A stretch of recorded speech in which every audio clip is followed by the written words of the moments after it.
Hi guys, welcome back to my channel. In today's video, I'm going to show you step by step how to add a class field on forms in QuickBooks Online so you can assign transaction to different segments like departments, location, and product lines.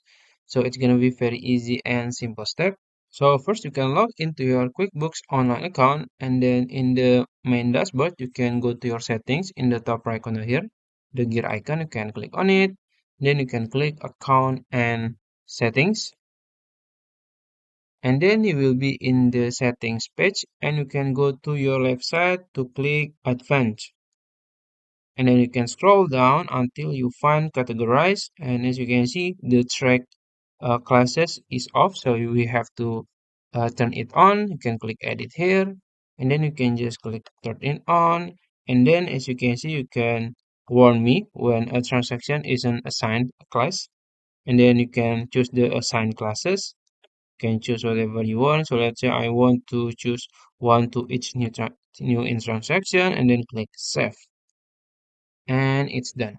So I think that's it. If you found this video helpful, please like this video and subscribe to my channel. Thank you.